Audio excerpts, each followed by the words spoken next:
Il est 19h, bonsoir à tous et bienvenue pour votre édition en Languedoc-Roussillon. Au sommaire, ce soir, la Gueule de Bois de Perpignan, le club de rugby est relégué en Pro D2. Alors quel avenir pour ce club historique? Son président, François Rivière, est notre invité. Notre dossier, une leçon de sport ou comment des jeunes en difficulté apprennent à vivre ensemble le temps d'un match de football. Et puis, nous nous envolerons du côté de l'E4, le mondial du vent, paradis du kitesurf, mais aussi des planches à voile.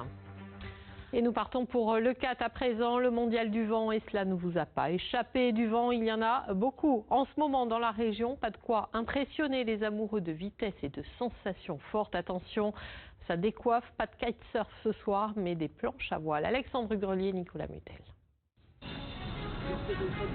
Un grand soleil, une tramontane à 35 nœuds avec des pointes à 45, un public clairsemé mais de connaisseurs, tout est en place.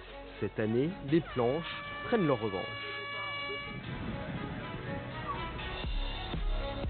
Délaissées depuis quelques années par les amateurs de glisse au profit du kitesurf, les planches font leur grand retour au mondial.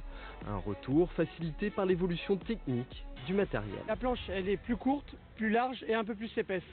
Donc ce qui permet d'avoir de la maniabilité, beaucoup de maniabilité. Et maintenant, grâce à cette nouvelle construction, les planches beaucoup plus légères et tout, on arrive à faire des figures qui montent en l'air maintenant. On arrive à faire des figures tout à rien.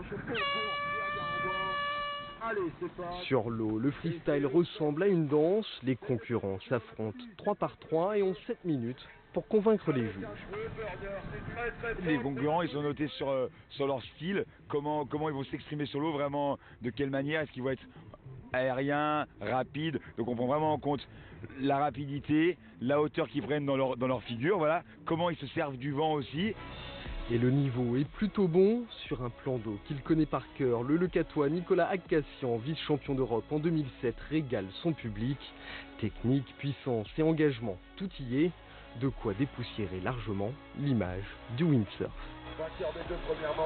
Beaucoup de gens ont encore l'image de la planche à voile, on va dire platonique.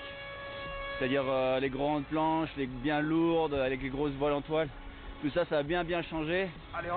Ça a vraiment pris une autre dimension depuis ces dernières années. Et maintenant, on arrive à faire vraiment des choses vraiment très intéressantes et spectaculaires sur de l'eau plate et vraiment près du public. Examen de passage réussi pour le windsurf freestyle cette année. Les planches reviendront pour l'édition 2015. Avant de refermer